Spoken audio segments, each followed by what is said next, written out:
You are now listening to Soundspace, the podcast where we interview experts and professionals in the space of sound. Hello, everyone, and welcome back to a brand new episode of Soundspace. I am joined with my amazing co-host, Anthony Catchy. How are you, my friend? I'm great, thank you. How are you, man? Very good. Very excited to talk audio with you. Today, we have a fantastic guest, Vincent Gravel Trudel. I am so excited. This is going to be a treat for the audience. If you are a fan of mixing, recording, film music, video game music, you are going to love this episode. Let's introduce our guest. Vincent is a composer for film, television, and video games. He's also a sound artist from Montreal, Quebec. His education includes a college diploma in music composition and arrangement from Cégep Lionel Groux. He has a certificate in digital music from Université de Montréal and a bachelor's degree in music from that same university. He also has a graduate diploma in film music from Université du Québec à Montréal, where I met him. He has composed for short films, video games. These include Sur ta rue on Canal D, J'ai une question on Crave, the film The Valery Suitcase, which was presented at the Cannes Film Festival. He also composed for Viens Manger, which was a finalist for the DUX Prix. We'll get into all of these fantastic accomplishments. The games he has composed for include Aleo VR and Gravitas. He has also mixed the audio for the video game Pumpkin Jack. Finally, he works as a composer at Airfix Music. He is a mixing engineer at Le Confessionnal, and he is an audio engineer at TV5 Quebec. Welcome, Vincent. How are you? I'm pretty good. And you? Very well. Thank you so much for joining us today. I'm very glad to have you on. Let's just start with really the beginning for you. I really want you to describe to us your childhood and if you've ever been so musical. Let's go through your childhood and really when music became a part of it. Okay. When I was 3 months old, I wrote my first symphony. No, I'm kidding. I was like, whoa. Move aside, Beethoven. No. When I was young, I wasn't really into music. I like music really much, but I was more into acting and theater. It's more at 10 and 11 years old when I discovered Slipknot that music grabbed me as a passion. Really? Yeah. Nice. So you were a metalhead from the start, actually. Yeah. Nice. I went from metal, also after that more to AC/DC, hard rock, then blues, then jazz. So I started by playing guitar. So that's awesome. Wow. Okay. So it was really like those first few bands when you were a young kid. I picked up guitar around the same age, and I really feel like those bands had so many amazing guitar parts, and it always excited me whenever I heard specifically guitar in those songs. Was that the same case for you, and why you gravitated towards guitar? Yeah. For me, the first time I heard some of their riff, it just got into me, and so I was like, how did he did it? How did they did this? So I just wanted to do the same. So and one of my neighbor just got a new guitar, and he showed me how tab work to read the guitar online. So I just started by myself looking for tablature online and learning songs, and I was you learned by ear? Yeah. You learned by ear, or you took lessons? For the beginning, I learned by ear.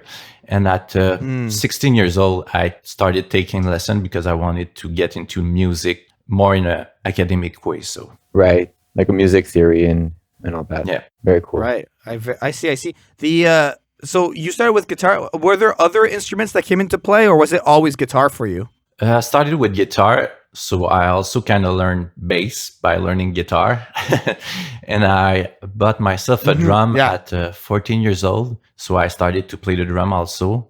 Oh, lucky you. So I started by playing in 2 bands and I also start composing at the same time. So each time I learned a song, I wanted to replicate this thing into my composition to learn a little bit how it works. So I was... okay, I see.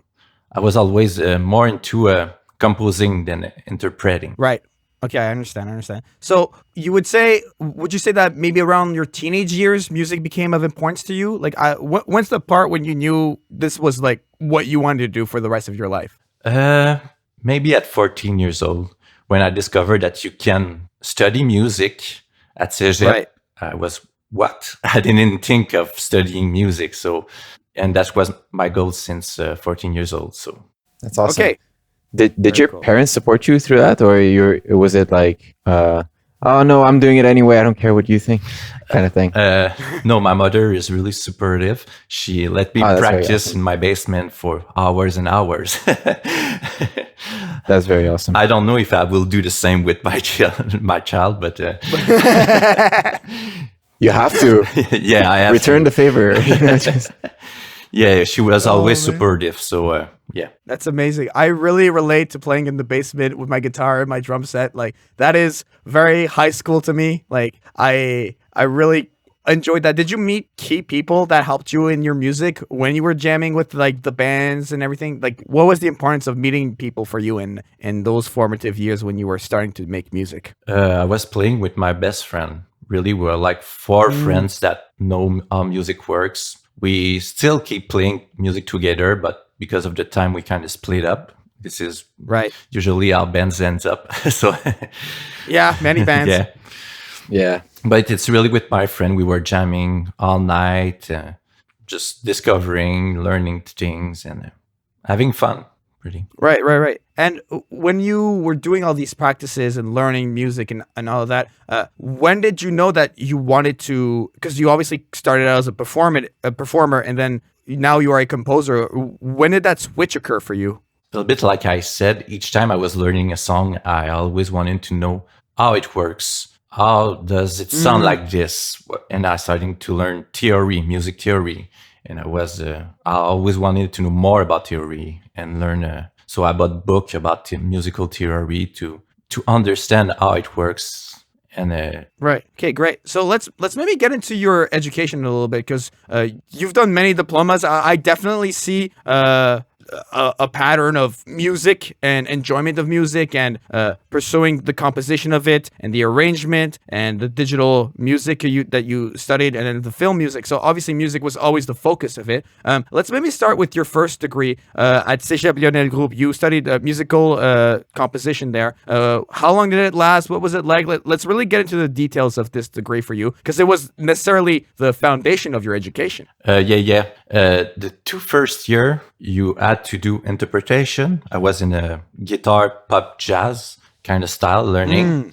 And it was only the last year that you had to choose if you go into interpretation or composing. And I went into a composition with Luc Beaugrand, which is a great pianist and composer who worked for UZEB at the beginning. And he kind of learned me to get distance with your project, because if one day you come and brought him a composition, he can look at you and say, this is total shit.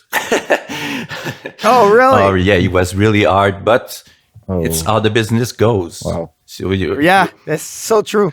you have to get distance. It's not yourself. It's just music you're making. Maybe you'll do a better song next time. So he make us learn the hard way, but maybe that's what get me into getting a real deal in music.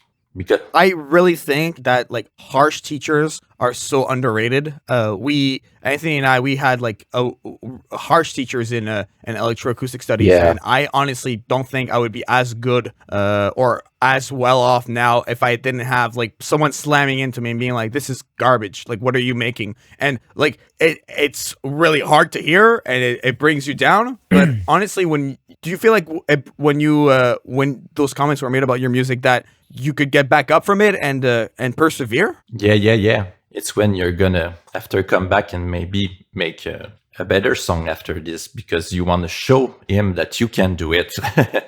Right. I mean, it depends the person. Like that harsh love kind of thing, the harsh professor works for most people, but I don't know.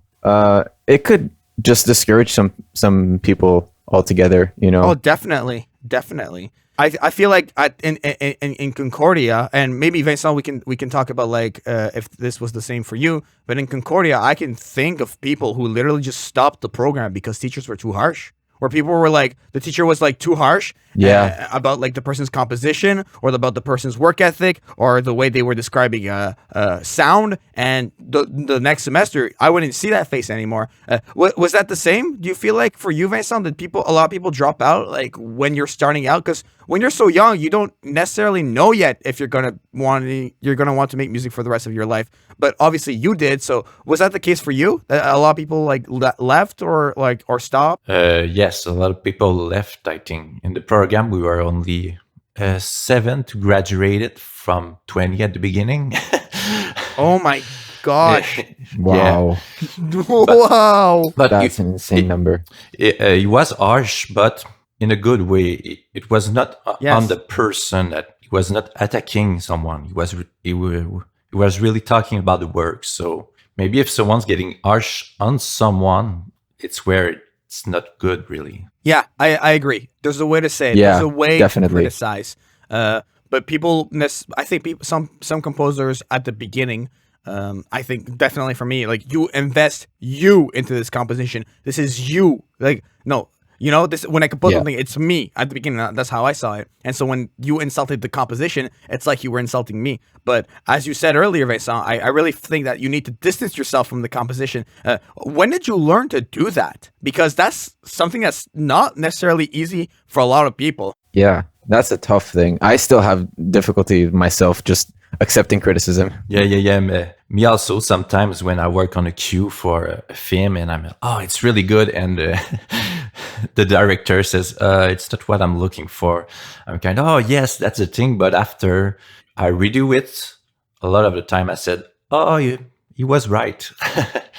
So it's something you have to learn all your life, I think, but you have to do it. So if you just keep thinking, if you keep getting it directly to your heart, you won't go through the process of making it a living. Right, absolutely. Was there other things you wanted to mention about Lionel Groux, the cégep there in your degree? Or I think you, like, what type of classes maybe did you have? Like, obviously the first 2 years, you're figuring things out, and then on the third year, you make a decision. But what were the classes like? We had a class about arrangements. So like the teacher bring 4 chords and we have to arrange it to a brass section to make it sound good. So learn how to use voices. And we also have did a lot of small projects. So one week we did music for like a video. Next week it was more pop song that we wrote. But each week we had to do one project.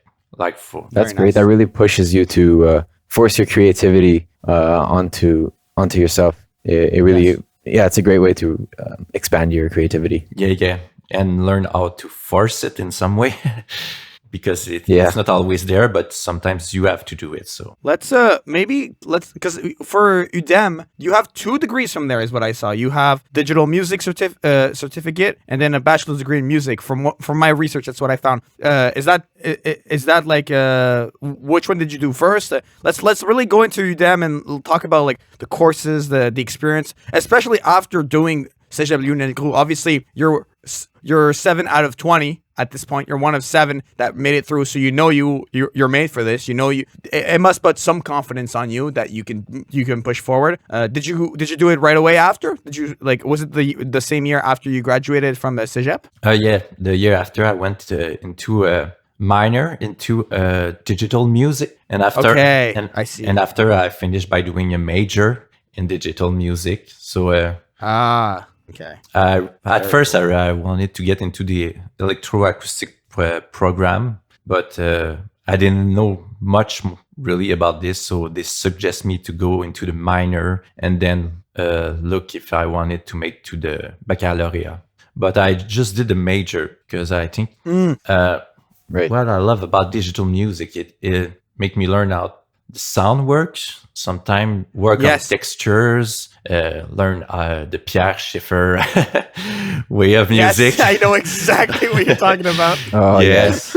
With sonor objects, how to work, and really make me look at music from another perspective. And I think it gave me a lot of tools for composing, like now for film, sometimes they want you to make more drones or more ambient, kind of noisy music to a scene, not really with a melody and anything. So it really helped me this way. Yes, absolutely.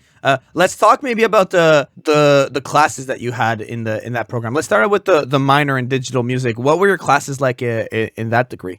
Oh, we had like classes to learn how to use a DAW, just me on the basics. Yeah, the basics. Okay, Logic 101. Yeah, one class really on the microphone, really how the placement works, the X and Y, and all the technique to record sound. We had on really a lot of things. We had creative classes with one of the best teacher I had. It's Nicolas Bernier, who kind of mix music with abstract presentation with visual, and also kind of make music with from objects and programming things to do like a show with objects playing music. It's really kind of I don't know how to say it, but No, I know what you mean. I think it relates a little bit. Anthony and I had a class called Virtual Modular Synthesis, where we would use Max MSP, and we had a project where we would use objects to like output a sine wave into a compressor, and use the ADSR that to create like wave shapes and stuff like that. So definitely, I think I understand what you're saying, and don't worry, because our audience is a technical. Like, if you're listening to this, you're a technical person. As far as I know, you can like maybe understand some of the terms, but I know, and Anthony knows what you're talking about, so no worries. Yeah, absolutely. Yeah. So it really opened up my eyes on creativity, and it can come out of everything. Like one day I go out into my tools, but my real tools, and just make a sound out of the tools by working on the sound, reversing it, creating density versus. So the major in digital music really opened my eyes on this side of music. Right. Absolutely. And then, what about your minor? What was your minor like? The classes, the lessons, and how did it compare to your major? But I started as minor, but finally I did major. But it was the same program, so it. Okay, I see. So you decided to continue. Basically, you did the minor, and then you knew that it was where you wanted to be. Essentially. Yeah, I wanted to learn more. So in 1 year, I just started to get my feet into it. So by 2 years, I kind of learned the basic. But I didn't want it to be an electroacoustic musician. Really, I just wanted to learn. Who wants to do that? Who wants to be an electroacoustic musician? Yeah, it's so lame. What? But some people do it really well. But it wasn't for me. Some people do it very well. Yes. Yeah. Absolutely. Yeah, definitely. Okay, very cool. And was it the same case when you when you started at Lionel Gros? You had a certain amount of people, and then maybe like half of the people dropped. Did you feel like the people around you were more serious in that program? What was the crowd like? Because it was a certificate. It wasn't really a gang of people. It was each course we had different people because. Okay, so you met a lot of people in there in that case. Yeah. I see. It was more an open program, so maybe if someone will come out just to have one course, and so it. Interesting. So it wasn't like the Lionel Gros program where we were a gang that follow itself, but each courses we had different people. Absolutely. Okay, I understand. And was there any other stuff about UDEM that you maybe wanted to mention? Like, what are some like standout moments and lessons that you learned from doing that program? That I love working with sounds. Maybe. It really confirmed it. It's just like a short film I did this week. I record my guitar, but then I try just to take it and erase the attack and reverse it, and just to make it sound not like a guitar, but it's a guitar, but making other sound from sounds. I really loved it. Right, absolutely. Okay, let's go to Cam. I think this is gonna be a very interesting point of conversation, because obviously this is where I met you. What was your experience like doing the graduate diploma in film music over there? I really loved it. really, Yeah. I think without it, I wouldn't be able to did a TV show. It really formed me to be a professional. It shows all the side of the businesses and really how to be professional. And really, it's a good program. If someone wants to get into film music or video game, I recommend doing this program. Absolutely. That's really awesome. So it kind of transitioned you from being a musician to opening doors to possibilities of jobs that you were given through your video game of projects and your film projects. I started, but my first short film I did was when I was, I think, at UDM, but a lot of my projects started when I was in this program. And it not only forms me in a musical way, but also on the businesses, because sometimes it's difficult to know how to negotiate with someone that asking you to do music for a video game. How much you ask, what should you look in the contract. It's really a big part of being a composer. Yeah, we had a fantastic class with Luc Saint-Pierre. Oh, and, yeah. Some of the lessons we had in that class, I will take with me to my grave, literally. We would go over contracts and really understand how to read it. I remember one class, he walked in and he just throws a pile of contracts on the table. He's like, everyone grabs one. Read this in 10 minutes. Let me know if it's a good contract or not. So everyone grabs this piece of paper and we're all just flipping through the pages trying to figure out, like, should I sign or not sign this, you know? And then, yeah. And so we're like all going through it. And then he goes, so would you sign it or not, you know? And I remember like seeing like one random part where it says like the game retains the rights to the music that you compose, and you get like it turned out to be a really bad contract, but it was like the information of that was like really like sprinkled across where you wouldn't necessarily notice it. And I'm wanting to know, the reason why I'm mentioning this is did that specific lesson help you since graduating from UQAM, Vincent? Yes, really. Yeah, that's the point I want to make. Pay attention to your contract classes, kids. Like, that is, I know it's not sheet music, but it is paper that you need to learn. Like, it's, yes. That's so crucial. Like, I don't think about that. It's just the business aspect of the music that you make. It's very important. Mm-hmm. Yeah, because that's really cool. As a composer, you wear a lot of hats, and at the beginning, when you're getting bigger, then you can pay people to do this job. But at the beginning, you need to do all the thing yourself: orchestrate, work on the contract, promote yourself, work on your music. So yeah, absolutely. Yeah, you got to be a jack of all trades, and then you become a king of all trades. No. I was wanting to know how do you run the, maybe like we'll get back into UQAM in a second, but I want to ask you, how do you run the business side of things right now, where you're at in your career? You're maybe almost 2 years out of graduating from UQAM. How do you run the business side of your compositions and your project? The business side, I'm billing, contracts, all that kind of stuff, client management. Yeah. I get a little help from a SPAC. Do you know the SPAC? Yes, of course. Yeah. So I send them my contracts to make sure that they're good for me. I'm not following into a hole. So, but how do I work on this? By working every day. People who, yeah, of course. Maybe for the people who don't know what SPAC stands for or is, do you want to maybe just give a brief definition of that for people? It's Association des compositeurs du Québec, dans le fond. Yes. Yeah. So they give you a lawyer that check all your contracts when you get into the SPAC. I also get into the SCGC. It's a Guild of Composer of Canada. So sometimes we can get help from a mentor.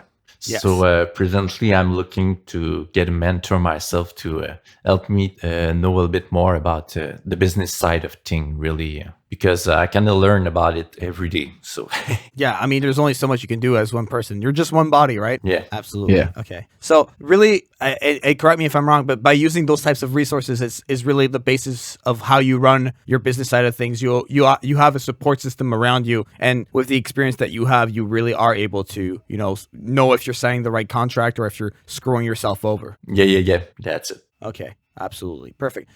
Going back to UQAM, I really enjoyed the program in the sense that in the first semester you got to compose for a small orchestra, a small ensemble, and then for the second semester you get to compose for le UPMEM. I don't remember what it stands for exactly. If you know, Vincent, please tell me. Up, ma'am. I don't know, but it's a big orchestra. Yeah, it's a huge orchestra in Montreal. And it was like probably like one of the coolest experiences of my life. Walking on stage, having my sheet music in front of all these trumpet players, these string players, these percussion players, everything, and then just hearing my composition being played in front of me. It was one of the best experiences of my life. Let's really go into what that experience was like for you, because I think if there was one thing that's special about the program, it's really that. Let's start with maybe the small ensemble. What was that experience like for you? Oh, I really liked it. Yeah, I think it was not the first time. One time I had recorded by music I composed by a band. It was more rock ensemble, but it was the first time more in a classical way that my composition was recorded, and it's a really great experience just to know how to make the part for each player, how a recording session work, how do you leading the session. So yeah, really great experience. Yes. There must be a fantastic feeling just hearing other people play the music that you wrote back to you. I don't know. Yeah, you were in my group, Vincent. Do you remember? This is like a little like specific thing that only our group will remember. But we had like a piano player that was booked for like only half of the time, and then there was like another piano player that had to like replace them like halfway through. And then I think like my composition was like one of the first ones after the new player showed up. And then we're like, what? How is she just gonna like show up and just play? Or like she's just gonna replace you? Like that's crazy. She walks in there. She goes, 1 second. No. Okay, good. She gets on the first take. Like it was crazy to see like such talented people play our songs. I was blown away by it. Yeah. They're really good interpret that just can look at their part and play it like this. It really impressed me too. Yeah. How did it set you up? How did it prepare you for composing for a larger orchestra in the second semester?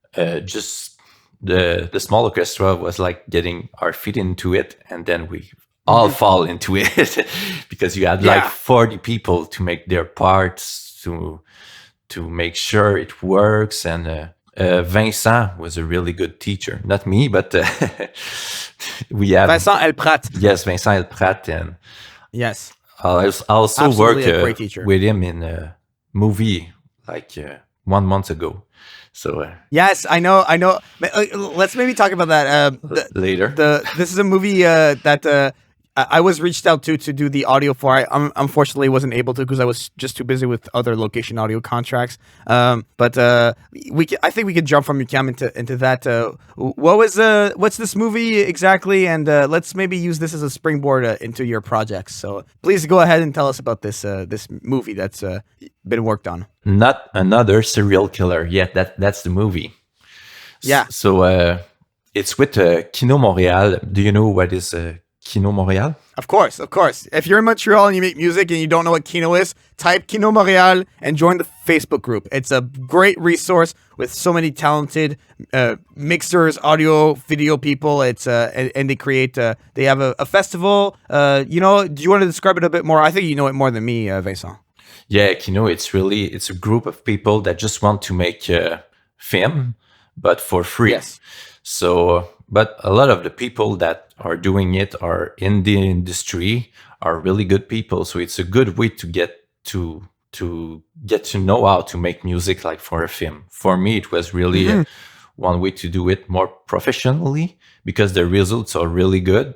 Yes. And it's a great community. So if someone wants to just make film, also if you're not into music, but if you're mixing, if you're sound designer, if you're Foley artist, then it's the perfect place to just get to know people, work on film. And in the Kino, I have 3 films that got into festival. So it has a life after. Yes, absolutely. It does have a life after. So let's maybe, it was called Not Another Murderer, correct? Or Not Another Murder? Not another serial killer. Not Another Serial Killer. Let's maybe talk about what was your role like for that film? What were you doing exactly? At first, I wanted to make the music.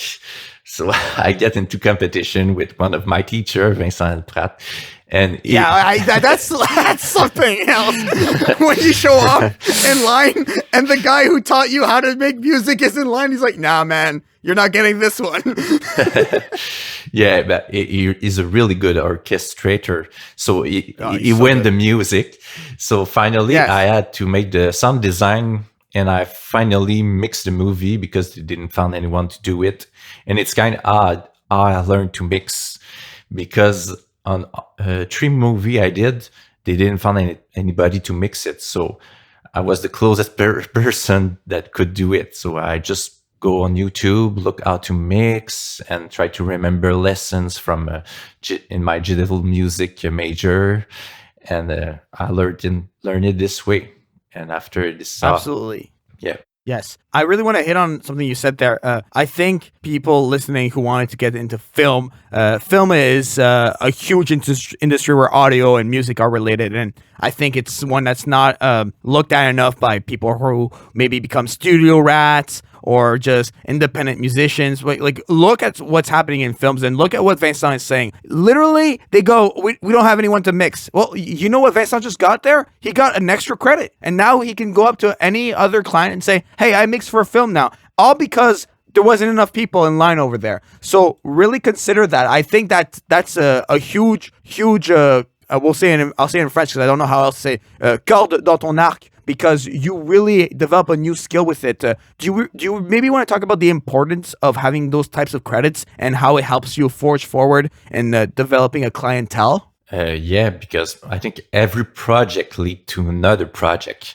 If I look back at my career, my first short film made me go do music for the Viens Manger, which was a recipe music. And then after this led me to my first TV show, and then my first TV show led me to doing music for Kino, and then everything leads to everything. So just seize every opportunity that you have, because it can bring you something else that you won't know about it. Absolutely. I remember somebody telling me once, never say no to any project. Doesn't matter. If you don't know how to do it, you'll figure it out.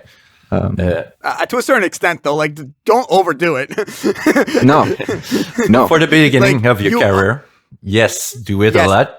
Yeah, exactly. You cannot say no to anything. You have to respectfully disagree in the sense that, like, I had to say, like, Not Another Serial Killer. I was contacted for that, and I had to say no because I was like, I had so many other projects going on that I knew that if I showed up there with the amount of workload I had with the YouTube channel, the location audio, the audiobooks, everything else that I'm doing, I wouldn't be 100%. I would show up, I'd be tired, I wouldn't be like at my best, and then I wouldn't do the best job I can do, and then they wouldn't contact me back. And this is an industry where everyone knows each other, right? And everyone talks about everyone else. And I don't want to be like, oh, Jaian, he showed up. He didn't sleep the night before. Yeah. He wasn't ready. So I think that you are allowed to say no, but just realize the consequences of that. Like, I think that's the footnote to add. Yeah. You're right. If you're going to do only half of a project, just say no. Because then it just leaves a bad taste in everyone's mouth about you. Yeah. You know? It won't lead to something else, but it can also block you from other projects. So, exactly. You're right. The way I see it is I always say no in this. And this is the way you say no to a project that you don't have enough energy to do. You go, the person says, oh, can you do this for my film? I'm really busy right now. But this project seems super interesting. I can't do it right now because I couldn't fully dedicate myself. If you have anything else, though, keep me in mind because I would love to work with that. You seem to have amazing projects under your belt, and then they'll think about you. You know, that's like the way to say no. That's a tidbit of advice for today, kids. No, you never burn bridges. Never burn bridges. I want to maybe go to the next question here, Vincent, because we kind of touched on it earlier.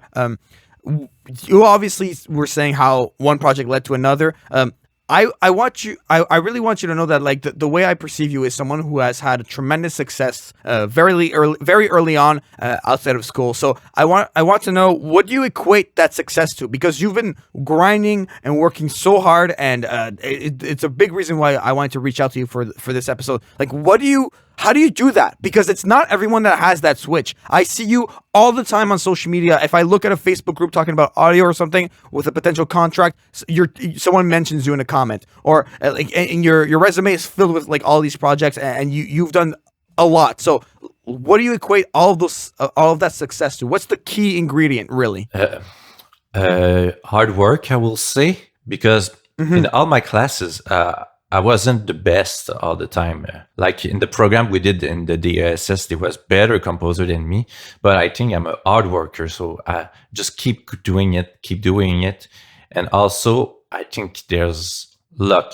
You have to seize the opportunity. If you're someone that's working hard, but don't seize any opportunity, then you won't make it. So it's a bit of luck and hard work, I think. Absolutely. Sure. Well, if you're not seizing any opportunity, you're not really working hard enough. And damn, you just broke the whole myth, bro. Yeah. Yeah, I don't think talent is in the balance. I'm sure talent has a lot to do with it as well, given the amount of projects you've worked on. Like, it has to play a part. It does play a part, I feel like, but I think that like talent, honestly, I don't think talent is super, like, it is important, but it's not the most. It's not enough. It's not For the sure, most it's not important enough. thing when you start out in your career when you're done school. Because the thing I remember when I started working at the studio I worked at when I came out of UQAM, the number one thing that people were like, you know what, we're gonna keep this guy around, was because I was fun to be around and people enjoyed my presence. And you're stuck with these people 12 hours a day. Like, you better not be like annoying or like a D-bag, you know what I mean? Like, you don't want to be like a person no one wants to be around. I think like hard work trumps talent every single time. I think like Vincent like nailed it on the head, and literally like he's the proof of that. Like, he works so hard and he's there because of hard work. Is like, I knew the answer of the question was going to be that, but I also wanted to hear you say it, Vincent. You know what I mean? Because it really is the key. Yeah, you need to just make the best you can, work on it, and when there's a chance of something, just grab it, and it will work. I think, but sometimes you can work hard and you don't have the chance or the opportunity to do something, and that won't happen. But it's bad. It's sad. Yeah, absolutely. Let's maybe another follow-up question to that for me would be, you were obviously going back to how one project led onto another. When we read your introduction, you obviously have had music play on mainstream Quebec television channels. I'm thinking mainly Canal D here.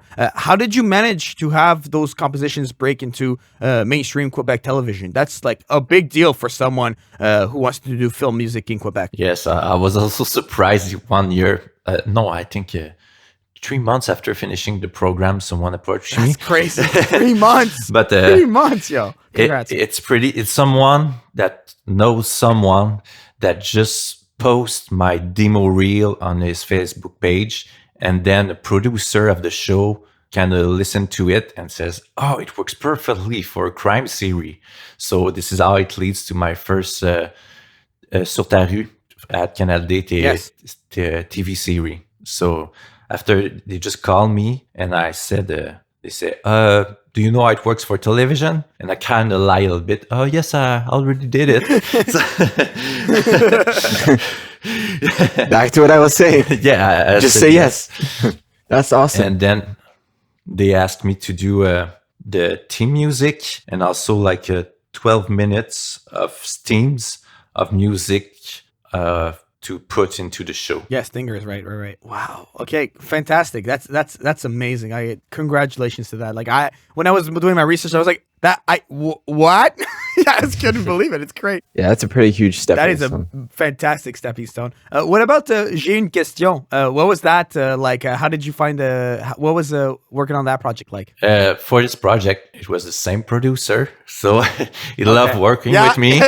So he decided to bring me back for J'ai une question. So J'ai une question is a more documentary series of 4 short episodes on with Oh yeah. For J'ai une question. It's with Laurent Duvernay-Tardif, who is doing the documentary. Each episode is about a different subject because he know a lot about medical stuff and also sports. So we kind of go to drug into sports, to nutrition and everything. So yeah, it comes out from the producer that love working with me. So he gave me another project. So yeah. Wow, fantastic. That's great. And then after that, in the introduction, we also mentioned that you had the Valery Suitcase. What that was like a feature film, like feature length film. What was that project like? Yeah, it was a short film, but it was in 2016 before the program. Oh, wow. Whoa. My man's making film music before studying film music. Yeah, I was just someone was asking for music for a short film. I didn't know about him, so I just sent him my music, and he really liked it. And he started talking to me, and I go Google it, and he was kind of an established director. I find it out after. Wow. So he took from my music and he made music for a short film with it, and then like 1 month later, I see him in Cannes, and I know that my music is playing in the festival. So it kind of shocked me. Crazy. Yeah, of course. And then you had also Viens Manger. What was that experience like? Viens Manger was a project with the Montreal University, with the nutrition department. So they were doing a recipe video, and they needed a little background music for the recipe. So I did like some little music in the background for this recipe, and it went to the finalist for the Duke's Prize, which is a prize for everything in alimentation. It can be book, it can be TV show, it could be a web capsule, and anything like this. So okay. And for all of these projects, is the music orchestral all the time? Is your workflow changing? Like, how would you describe the differences in the music that you were composing for all of these shows? Obviously, they're very different. Yeah, I learned to make different. It really learned me to make different styles and learn how to work with my gear also. For Viens Manger, I was only starting making music into DAW, so I listened back to it and I will do things differently. But it's a project that lead me to something else, so I embrace it this way. But each project I kind of learn how to set up to be more efficient and to have a better audio quality to it also. Of course. Yeah. Okay.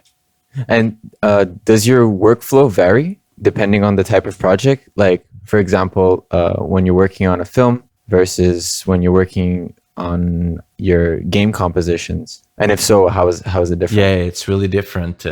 For game, it's really, you look more in a vertical way. So you kind of compose segment that can lead one to another and that you will put into a wise. It's a program that kind of make variety into your music, so it don't repeat itself over and over and over. So it kind of shuffle the music you're making. So you have to think that each part can lead to another part. So making music for video game, it's really a vertical way. Then for a film, it's horizontal way that you're making. It's really from the beginning to the end. So you just start. You wrote it, you play it, you make in it, and at the end it's fixed. But for a game, it's really different. Yes, we'll definitely get into video games. We have video games credits over. But before we get into that, I maybe want to talk about like your weapon of choice when you compose the music. What DAW do you use? What's your DAW? What's your DAW? What clan do you belong to? Yeah, the war of the. But I really started on the Logic because I'm a Mac user and I find it really friendly. Okay. But since 2 months, I start to go on Pro Tools because we've gained an Jaian is so happy right now. In the DAW Wars. We have Vincent now. Curse all of you all. Yeah, but with Pro Tools, I think you have more possibility to work. Also for the mixing part of it, it's really easier. And started working for a company. I work into Pro Tools, so I kind of learned all the shortcut for Pro Tools. When I get back to Logic, I kind of did the wrong one, so now I'm buying Pro Tools to just to get into Absolutely. one. Yeah, absolutely. Like I know it's been said over and over, and I know it angers people what I'm about to say, but it is the industry standard. Every studio works with it. You need to know Pro Tools if you want to work for certain companies and keep your doors open of opportunity. So I mean, I'm happy that you're doing it now. I think like anyone needs who wants to do this, if they want longevity, Pro Tools is essential. yeah, Absolutely. For sure. I mean, it's the standard for a reason. Yeah, we were in the program in the DASS, and then Simon always said to everyone, get into Pro Tools, and I was still getting Logic, but now I understand what he was saying. Now I'm getting into Pro Tools. But also it's really good for mixing because routing for like a 5.1 mix, Yes. it's really easier in Pro Tools than Logic. So Yeah. I mean, they have a new, like, let's get a bit geeky here, but I think they have a new Dolby Atmos integration in Logic in the newest version that came out as we are recording this. I was watching a video for that, and I mean, Logic is nothing to scoff at. It's definitely a powerful DAW, and it has its points. I think that for composition, Logic trumps Pro Tools any day of the week. The MIDI workflow is just way smoother, in my opinion. I've used Logic quite a bit, especially when I was like at Concordia and doing my covers. Then, what do you think? Like when you look at Pro Tools versus Logic, like what do you do in each DAW? Like which one do you compose in the most? Which one do you edit in the most? What's the chart like in your domain? yeah, like you said, Pro Tool, Logic is pretty easy to compose and it's pretty quick. So you can find good sounds really quickly, just playing it. But at first, before knowing Pro Tools, after when I was mixing, I was getting into Reaper. Yes. Yeah. But now since I'm mixing more into the Pro Tools. So, but now I'll try to start from the beginning into Pro Tools, but I'm beginning into it. So Absolutely. I think like Pro Tools is great. And if you need help, I'm here. I've been using Pro Tools for quite a bit of time now. And okay, thank you. always glad to give you a helping hand. So we talked about the instruments that you used a lot when you were a kid. You learned to guitar and you played drums and everything. Let's maybe talk about virtual instruments that you enjoy using. What's your go-to? Are you in Omnisphere? Because that's my go-to personally. No, I'm not into Omnisphere. I'm really more into Spitfire audio for my. Oh really? Oh okay. Yeah, Interesting. because with Omnisphere, I think everyone use it. So when you're making a project, you can hear the same sound going over and over. That's a fair criticism. That's a fair criticism. Yeah. For more the synth part, sometimes I go into Arturia for the digital version of analogical instrument that costs too much to buy. And also, but I try most of the time to record real instruments. I find it that it really step up the composition just to have. Sometimes just I'll put a guitar over some synths and you can hear all the subtlety, that the human side of it into it. Sometimes when you use too much VST, you can get it sounds like a machine. So yeah, it's incomparable, the difference between real instrument and VST. yeah. Yes, absolutely. The best is to mix the two together. Yeah. I mean, it could be aesthetic too, but yeah, I agree. Mixing the two together is fantastic. I was personally, like for my piano covers, I'm always using the Arturia piano. Actually, I'm gonna ask you, Vincent. So this is I need some expert composer advice here. I was thinking of getting Keyscape. Have you had any experience with Keyscape versus Arturia piano? I'm like looking at like if I should do the jump or not. I know that a lot of composers are using Keyscape, but me also, I'm using the Arturia piano for my composition. So, Okay, then I'm staying with Arturia piano. It's the bomb. yeah, sometimes you need to tweak the sounds a little bit, but There's pretty good Yes, sound in I do it. find myself tweaking. But I think Keyscape is also pretty good. So No, yeah, it's fantastic. I mean, my go-to is it Japanese Studio, the Japanese Studio preset in our Arturia piano is great. That's most of my covers may have used that one. okay.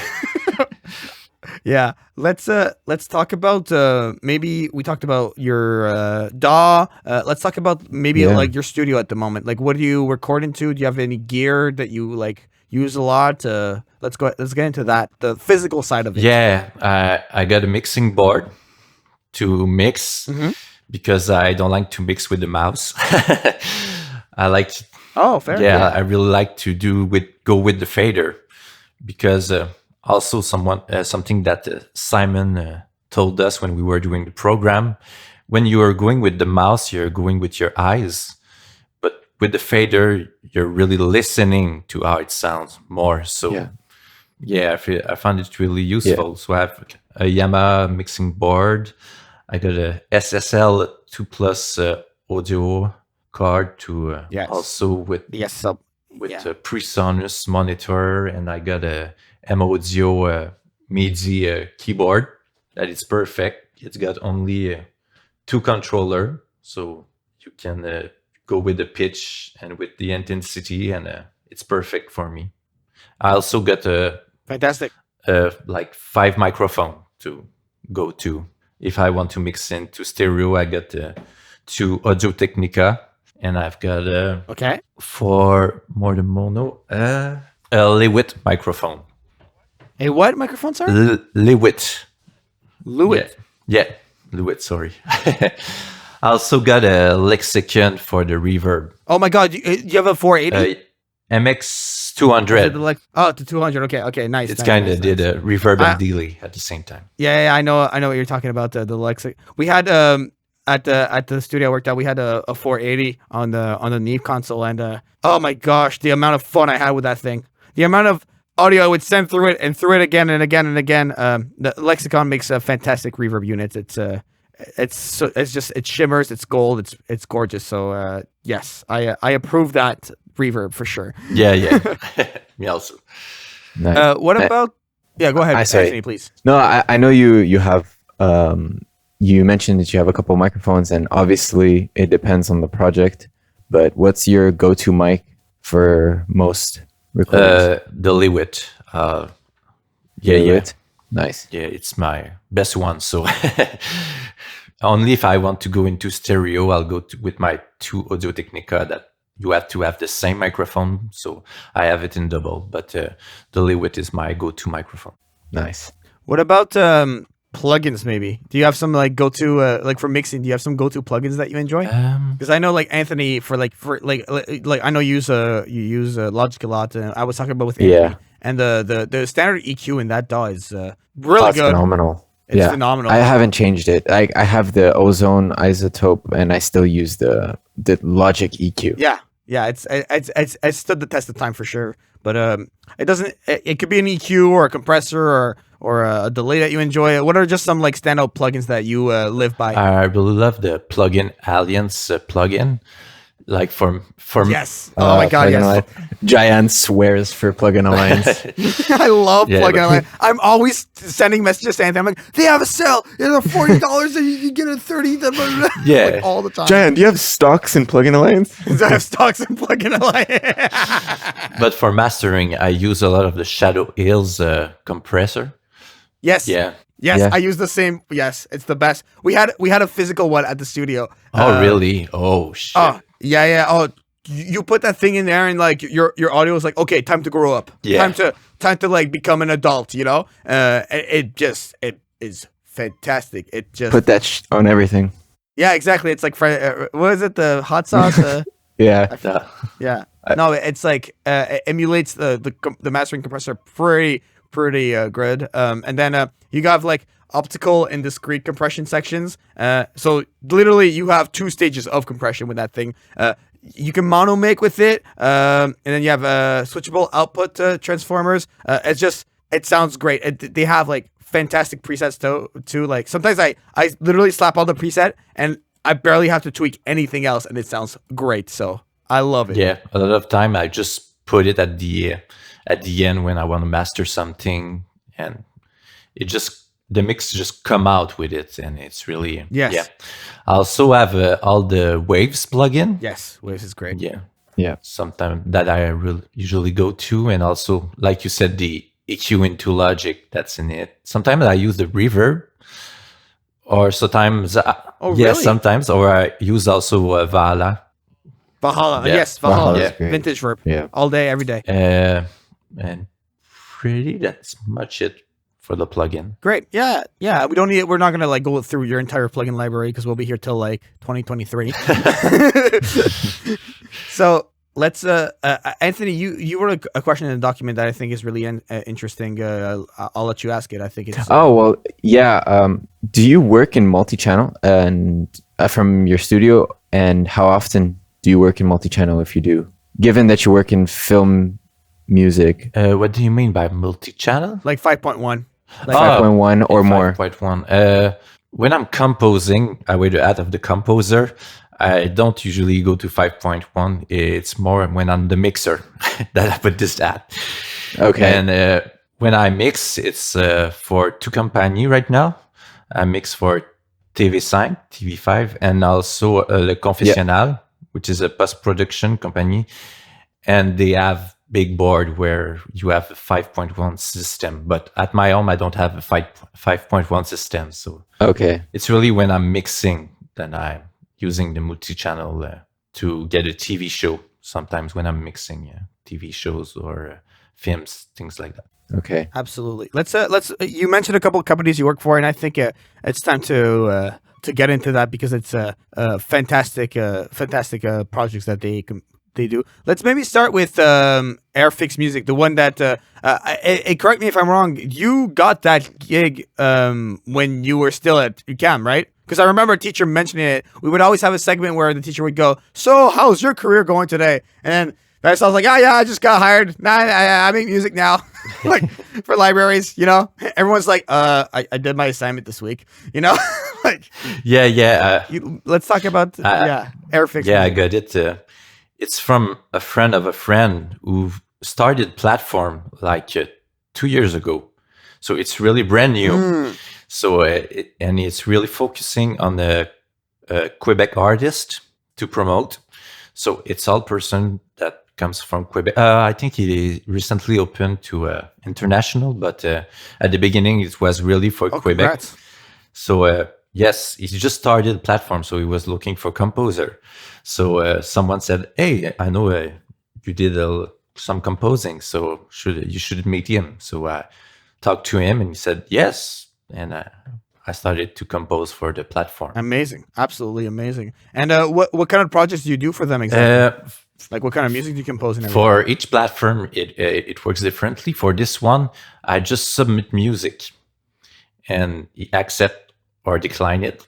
And if he accept it, he put it into the platform, and people can buy it. So it's pretty that much.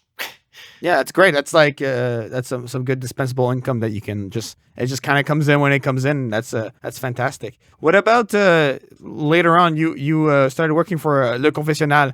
What's that company exactly? It's a company in Montreal that's doing post production for a TV show mostly. So they do a bit of sound design, but most of the time it's mixing. So Okay. I kind of mix some show like a TV reality show, sometimes that play on TV, and also more émission jeunesse. I don't know how to translate. Kid shows also. So it's mixed. You receive all the audio part, and you have to make the balance so it sounds right, and EQ things, put a little bit of compressor, and make it work for the television. Right. Do you do this at the facility or from home? Like what's with COVID and everything? No, they have a studio in downtown Montreal. It's they have 3 rooms for 3 mix engineer working at the same time. So they maybe in a night I can mix 2 show or things like this. So Okay, yeah, like 2 episodes of a show. Yeah. Okay, I see. And what's the mixing process like over there? Is it like just in a Pro Tools session and you open it up? Maybe describe to us, like, you walk into the building. Like, what's the task like exactly? Like, what's a typical day at the I Confessionnal? just got there, I open up my email, and they give me tasks to do for the day or the night. And then I just download the files, the AAF files. I put it up into the Pro Tools project, and then I just start messing with it and until it sounds good and be at the good level for television. Yes. Yeah. Okay, very interesting. And then TV5. Congratulations. I was about to say félicitations, but I mean, I'll say it in French as well. That's a big deal. That's fantastic. Do you mix as well for them? What are your tasks like? Over there? I'm mixing, but I'm so audio engineer because sometimes they need someone to record a video description for a show. Okay. Yeah. So they kind of have a studio to record people come in and say he's taking his paper. He's walking out of the room. Things like that over. And after you take all the audio and you mix it with the mix also into the studio next to it. So I kind of record voice for video description and mix after it. Absolutely. Okay. That's fantastic. I actually, when you mentioned video description, I don't know what episode number is, but there's this podcast I listen to a lot, and I just want to give a quick plug for them. They're called 1000 Hertz. It's like audio documentaries. What they do, they do beautiful episodes, and there is one episode called Audio Descriptions, and it's literally a 13-minute episode, and it literally explains how audio description for video functions, and it's fantastic. So if you guys have 13 minutes to spare, I highly recommend it. Video description mixing is very interesting to me because I don't know anyone else who does it. How did you exactly find that? Did they just say, "Oh, you work in audio, you can record"? I guess you can do it. Like, what was the process of working for them? Because this is your most recent position, if I'm not mistaken.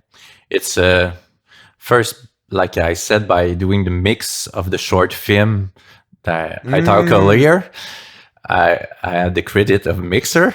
So then the Confessionnal hired me. And after this, TV5 saw that I was hired by post-production. So they kind of, my phone rang and they asked me if I could help them because they didn't have any mixer to help them. Right. They had a lot of work to do. So I just got this, like this. One project leads to another, like I said. Yeah, absolutely. I think you are the living proof of that, which is fantastic. So I think, did you have any other questions on that, Anthony? I think that pretty much covered it. No, I don't. That covers it. Okay, great. Let's get into probably my favorite part of this interview, because I'm a gamer. I love the fact that you compose for video games, and when Anthony and I wanted to start this podcast, we always said, like, we need to get someone who does video game music. This is like a very interesting field that I did a little bit of when we did the UQAM program.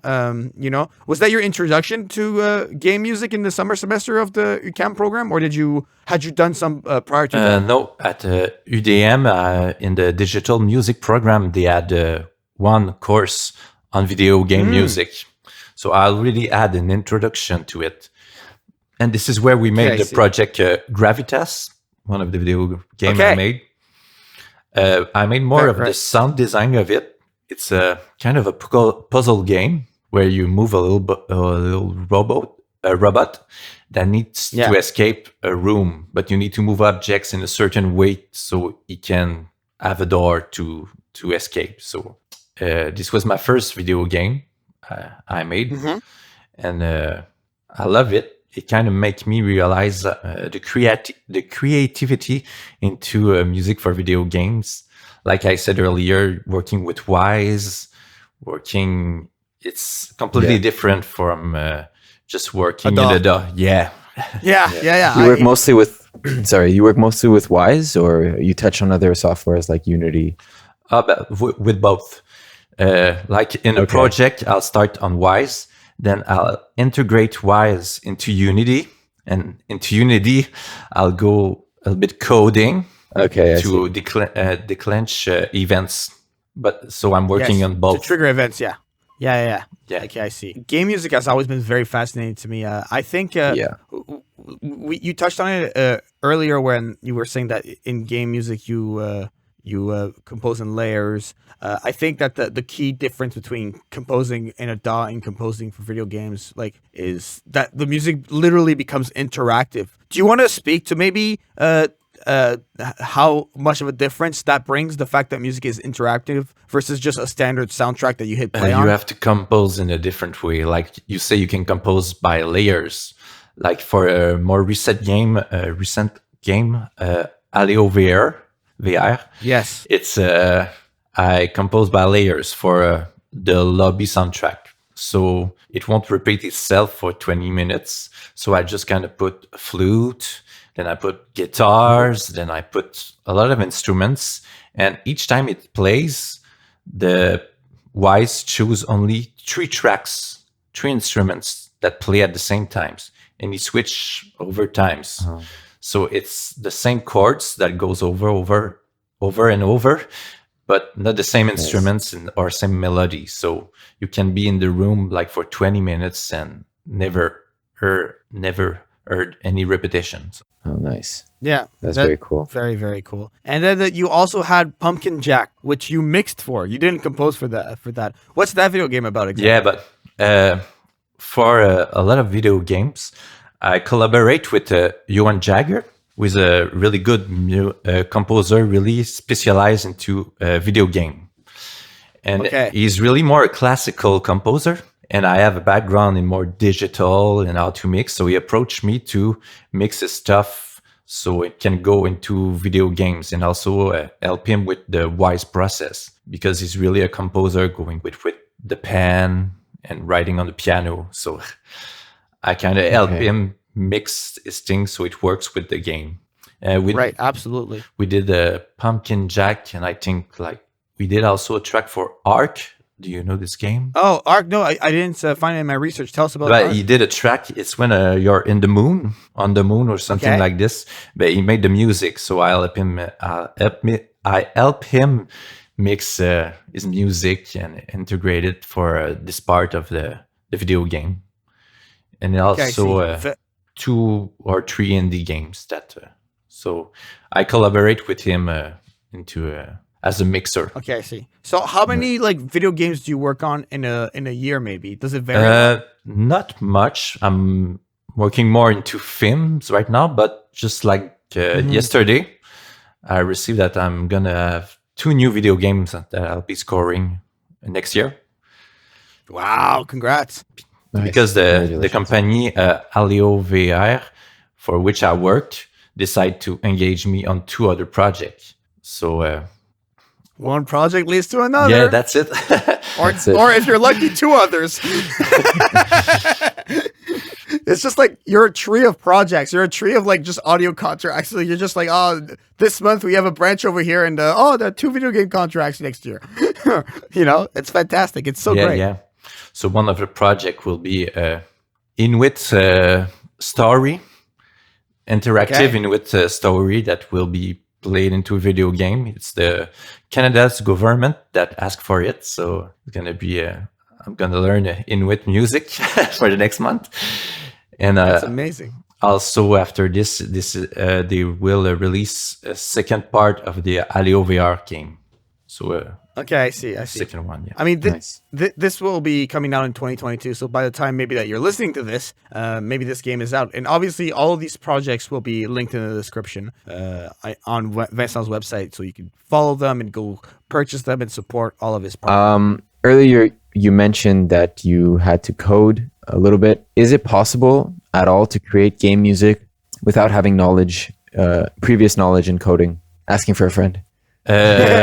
Yes, if you're working for Ubisoft or big company that has someone that everyone has a specific job, so they have a music integrator, have a music composer. But if you're working for an indie game like I do, you have to wear all those hats. I kind of said to them Damn. that I know coding, and the minute after I was on YouTube learning just the basics, how to integrate Yeah. into Unity. That's it. And this is how I learned it. It was pretty hard. And just out of curiosity, like what language would you use mainly for your indie films, your indie games? Sorry, C#. C#. Yeah. Cool. I think that like looking at all of the projects you worked on, we described you hit on a theme that Anthony and I discussed on a previous episode with our guest Casey Pocious, where to work in this industry, you have to be a media person, not an audio person. You know, you need to have multiple hats and multiple skill sets, whether it be recording, mixing, composing. Do you want to maybe talk about the importance of being diverse in all of these different skill sets that you have, and how it's impacted your career with everything you've done? The impact is I don't have much time in my life left, but for now, you're working on 2 projects, and when you have free time, you're trying to promote yourself, or you just try to learn some new technique of recording. Just you always have to do something. It's Yes. yeah. So you getting kind of, it can be épuisant. Yeah, it can be tiring. Yes, it can be tiring at long, but when Yes. you start, you need to wear all those hats. And after, like I said, when you have the money and the prestige, then you can ask someone to do part of this job, so you can delay part. Yeah, I kind of have a 2-part question here. Okay. Out of all the projects you have worked on, which one has been the most challenging, and which one did you have the most fun with? I will say the most difficult one was Aleo VR, because I didn't do any VR before that. And I also, it was my first time integrating all the music, and I also did the sound design into Unity. So that was the most difficult project I did. But I think at the same time, when I see the results, it's the one I had the most fun doing after. Yeah, usually it is. Yeah. The one you have the most time with, looking back at your baby. Yeah. And For sure. and with video game, it's something I want to get into a little bit more over the time, because it's something I really love working on it. Absolutely. I think that video games is a path that I definitely see you continuing in, and that's fantastic. I really think that you do well there. You perform very well. I remember seeing your projects in the video game music course, and I was like, okay, this guy knows how to do game music too. Okay, sure, that makes sense. You know, absolutely. Maybe stepping away from video games a little bit. You mentioned that you sound designed a little bit. What's your experience like with sound design? Sound design. I started just doing sound design in a course in digital music program, and after this, I was asked on a short film as the composer to do the sound design. Also, it happens a lot on projects that you have been hired as a composer and ask if I can do the sound design also, and so I can do it this way for a short film and also for video game, because in indie video game sometimes they don't have the budget to hire 2 people. Yeah. So they hire someone that can do both of things. So also, if you're a composer, diverse your skills, learn how you can do just basic Foley, basic sound design, basic mixing. It will really helps you to get contracts, I think. Absolutely. Did you ever participate in a game jam? For people who don't know, they're like 24 hours long periods of time where you could you just work with a group of people and you create a game or for a film or working in a film. I remember it being briefly mentioned in classes a few times. Have you ever participated in those types of activities? No, I always wanted to do it, but you need to be a student most of the time. They only take university students, and I'm not a student anymore. Okay. So I tried to get into a game jam, but they won't let me in. That sucks. But yeah, it's for people learning, so but it's fair aren't enough. we always learning? Yeah, Aren't we always learning? all our life. All of our life. Okay, great. Especially when we take on projects then we don't know much about, so we just research what is coding. Yeah. Yes, absolutely. Okay, let's we're hitting the last few questions here. So Yeah. with everything you've accomplished this far, I want to know what is the next step for you in your career? And considering that this will be coming out in early 2022, I want to say like spring 2022. What do you think your career will be like at this point? Because we're recording this in November 2021. I think I start to see that people that hired me start to hire me again. So it's I kind of working with the same people again and again. So it's first I was more worrying about getting contracts, but now a little bit less, more on working. Yeah. So I hope I'll be doing more video games and also TV show or film, just working me.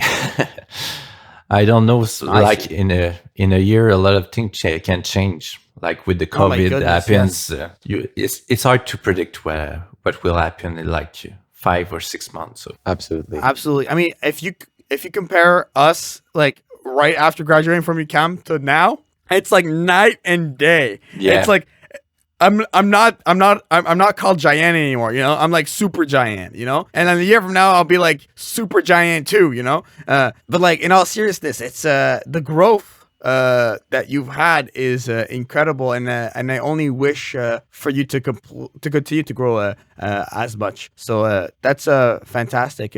So I think you mentioned it earlier with the video game for the Canadian government that'll be coming out and everything. But is there any personal projects maybe that you look forward to for just your pleasure that you're gonna work on? For my pleasure, recently I did. It's a web show which is for a Christmas special where it's a comedy.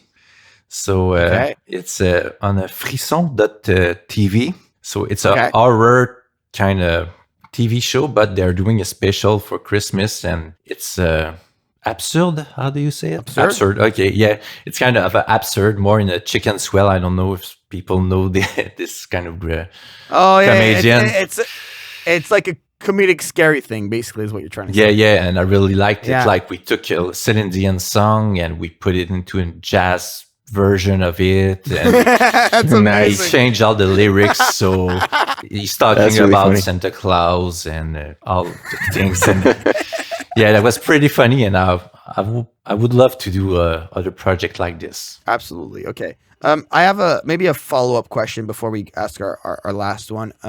Off the top of your head, you mentioned Kino earlier as a resource. You mentioned other like the Screen Guild of Composers Association and everything.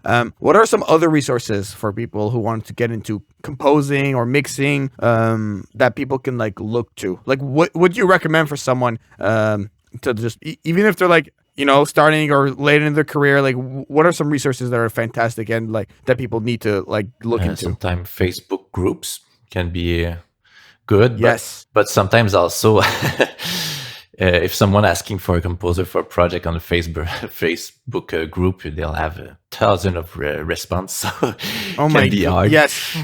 Yeah. Your DMs will be like drowned. Yeah. But also just look people near you. If someone knows someone connecting, or you can just go ask, like I did, I think 2 years ago, I just asked Michel Cusson I invite him to a dinner to some restaurant, and we talked about music composition together. And so I pay him. Oh, wow. So just go ask the composer if they have time to chat or they can answer questions. Sometimes you'll be surprised, and then they'll answer to you. So Absolutely. Great. Yeah. Go ahead. So, Vincent, this is kind of a question we ask all our guests that we invite here. And it's, what advice would you give to people who want to get into the space of sound? project leads to project. Yes.